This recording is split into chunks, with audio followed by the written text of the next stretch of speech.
YCP నేత దస్తగిరిని YCP వాళ్ళ నాయకులే చంపేసేసి కూటమి గవర్నమెంట్ మీద చెప్పడంపై మీరేమంటారు? ఈ రోజు దస్తగిరినే కాదుగా వివేకానంద రెడ్డి గాని, ఆ తర్వాత వివేకానంద రెడ్డి కేసుతో సంబంధం ఉన్న గంగుల రెడ్డి గాని ఎవరిని తీసుకున్నా సరే, నిన్నగాక మొన్న పరకామణి కేసులో ఎవరైతే కేసు వేసిన ఆయన ఎలా చనిపోయారో ఇప్పటికీ మిస్టరీ. ఎవరినైనా సరే వీళ్ళే చంపేస్తారు. దాని ఏంటి అంటే ఈ కూటమి ప్రభుత్వం మీద తోసేస్తారు. ఇది వాళ్ళకి అలవాటు. ఇప్పుడు మీరు అడిగిన ప్రశ్నకి దస్తగిరి చూద్దాం. దస్తగిరి ఎవరికి బినామీ? రవీంద్రనాథ్ రెడ్డికి బినామీ. ఆ బినామీ అయితే ఇది ఎలాగా కూటమి ప్రభుత్వానికి అతన్ని వేసేయాల్సిన అవసరం ఏముంటది?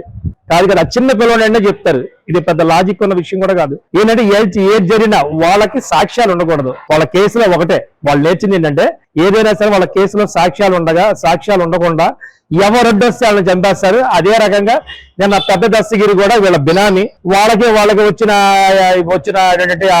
ఇబ్బందుల వల్ల మరి ఆయన బినామీ కాబట్టి ఈయన ఏం అడ్డం తిరిగాడు ఏంటి అనేది వానికి మరి చనిపోయానికే తెలియాలి. ఇప్పుడు పోలీసులు బయట చేస్తారు. ఆ రకంగా జరిగిన మర్డర్ అనేది రాష్ట్ర ప్రజలందరూ క్లియర్ కట్ తెలుసు. జగన్మోహన్ రెడ్డికి ఒకటే బాగా నేర్చుకున్నాడు, అబద్ధాన్ని 10 సార్లు నిజం అని చెప్తే జనాభా నమ్మేస్తారు. ఇది బాగా జగన్మోహన్ రెడ్డి బాగా నమ్మిన సిద్ధాంతం అన్నమాట. ఏదైనా చేసేయడం, దాన్ని కూటమి మీద తోసేయాలి. కూటమిని ఈ రోజు ప్రభుత్వం వచ్చినప్పుడు కాడి నుంచి గత 2 సంవత్సరాల కాడి నుంచి అన్ని కార్యక్రమాలు చక్కగా జరుగుతున్నాయి. ఒకటి చేసుకుంటూ వస్తున్నారు. అక్కడ పోలవరం గాని, ఇక్కడ అమరావతి గాని ఏదైనా జరుగుతుంది. ఈ ప్రభుత్వం మీద బురద జల్లడానికి ఎటువంటి కారణం జరగలేదు. దాన్ని ఇటువంటి బురద జల్లుతూ ఉంటే ఇది కడుక్కుంటూ టైం పోతుంటది. ఎంతో కొంత కట్ చేద్దాం, అభివృద్ధి జరగకుండా చేద్దాం. అసలు జగన్మోహన్ రెడ్డి గారి వైసీపీ పార్టీ వాళ్ళకే ఆంధ్రప్రదేశ్ అంటే ఒక చిత్తశుద్ధి లేదండి. మిగతా రాష్ట్రాల్లో పక్కన తమిళనాడు గాని ఇంకోటి గాని ఏమన్నా తీసుకుంటే, ఏదైనా రాష్ట్రానికి అభివృద్ధి ఉంటే అభివృద్ధికి సంబంధించి ఇరు పార్టీలు కలిపి ఆ కేంద్రం నుంచి ఏమైనా నిధులు తెచ్చుకోవడం గాని చేస్తాయి. కానీ ఇక్కడ మన ఆంధ్రాలో ఈ జగన్మోహన్ రెడ్డి ఈ వైసీపీ ఏంటంటే ఏది అభివృద్ధి చేయపోగా ఏంటంటే అడ్డుకోవడం. అసలు వీళ్ళు అడ్డుకోకుండా ఉంటే ఇంకా అభివృద్ధి చాలా స్పీడ్ గా జరిగింది. దాన్ని అడ్డుకోవడానికే ఇవన్నీ బురజల్లే ప్రయత్నాలని మేము అనుకుంటున్నాం. ఎమ్మెల్సీ అనంత బాబు అప్పటి డ్రైవర్ సుబ్రహ్మణ్యాన్ని హత్య చేసి డోర్ డెలివరీ చేయడం, తారుమారు చేయాలని చూడటంపై మీరేమంటారు? క్రూరత్వం, అంత రాక్షసత్వం, ఇంతకన్నా అమానుషం ఎక్కడైనా జరుగుద్దా? చంపేసి డోర్ డెలివరీ చేయడం ఇవన్నీ ఏంటంటే వీళ్ళకే చెల్లిందండి.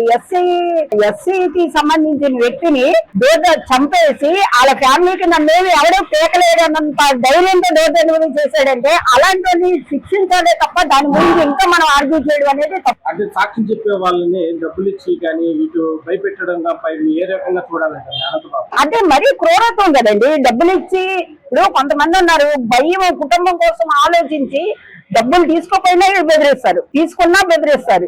ఏంటంటే వీళ్ళ అరాజకం అంతా ఇంత కాదు. ఇంకా వాళ్ళు ఏ భ్రమలో బతికేస్తున్నారంటే మా జగన్ పరిపాలనలో ఉన్నాము, జగన్ పరిపాలనలో బతికేస్తున్నాము, జగన్ ఉన్నారు మాకు అన్న ధీమా మీద బతుకుతున్నాను. కానీ ఇక్కడ ఉన్నది చంద్రబాబు నాయుడు గారు చేస్తారు.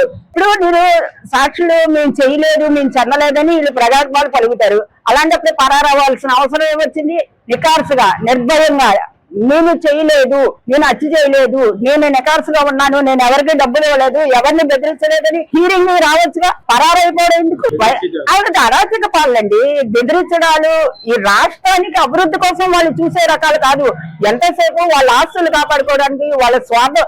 రేపు పాదయాత్ర జగన్ గారు పాదయాత్ర చేస్తానంటున్నారు ప్రజల కోసం అని. ప్రజలు భ్రమపడితే అది అబద్ధం. ఆయన కోసం, ఆయన అనుచరులు కాపాడు కోసం ప్రజల్లోకి పాదయాత్ర గాని రాష్ట్రం కోసం అయితే కాదు.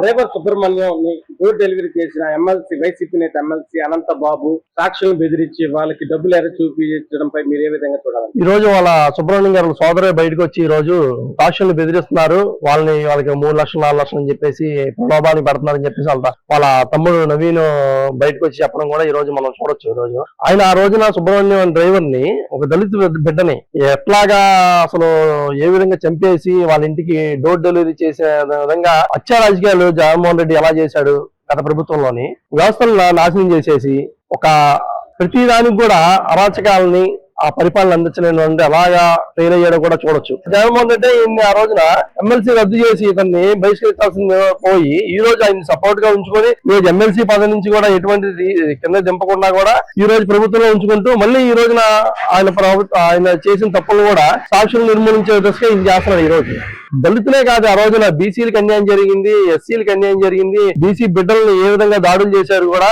గత ప్రభుత్వంలో చూసుకోవచ్చు. ప్రతి ఒక్క దాన్ని కూడా వ్యవస్థని నిర్మూలించే దిశగా చేశారు. ప్రతి అసాంఘిక కార్యకలాపాలు పాల్పడిందే వాళ్ళ నాయకులు, వాళ్ళ కార్యకర్తలు, వాళ్ళ జగన్మోహన్ రెడ్డి ప్రభుత్వం తప్పు చేశారండి. తప్పు చేసి ఇప్పుడు భయపడ్డాడు. సాక్షులందరూ కూడా ముందుకు వస్తున్నారు. ఇప్పుడు జరిగిన అన్యాయాన్ని చెప్దామని చెప్పేసి ముందుకు వస్తున్నారు. ముందుకు వచ్చే దశలోనే ఏంది, వీళ్ళకి ఎక్కడ శిక్ష పడిద్ది, వీళ్ళని ఎక్కడ ప్రజలు చీకొడతారు. ఒకటి ఆయన అనంతబాబు శిక్ష పడితే ఆయనకు పడినట్టు కాదు, అది జగన్మోహన్ రెడ్డి పడినట్టు, అది బుద్ధి చెప్పినట్టు. ఎందుకంటే ఆ ప్రభుత్వంలో చేయలేంది ఈ రోజు అండగా నిలబడ్డారు. దళితులకు అండగా నిలబడింది ఈ రోజు ప్రభుత్వం. అందుకనే సాక్షులందరూ కూడా ధైర్యంగా ముందుకు వచ్చిన దిశలో ఉంటుంటే ఈ రోజు ఒక్కొక్కరికి డబ్బా చూపించే దిశగా, లేదంటే వాళ్ళని చంపేస్తాం నేను బెదిరింపులు చర్యతో పాల్పడుతున్నారు. బెదిరించడం అసలు కరెక్టేనంటారా? కరెక్ట్ కాదు. బెదిరింపులు పాల్పడుతున్నారండి. బెదిరింపడితే ఈ రోజు సుబ్రహ్మణ్యంగా ఆల్రెడీ దళిత బిడ్డకి అన్యాయం జరిగిందని ప్రజలందరూ చూశారు. దళిత సంఘాలు కూడా ఆ రోజు బయటకు వచ్చాయి కూడా. కానీ ఈ రోజు ఈయన మళ్ళీ ఇదే దశలోగా ఈ రోజు తప్పుదోవ పట్టే దిశగా ప్రయత్నిస్తాడు ఈయన అనంతబాబు గారు.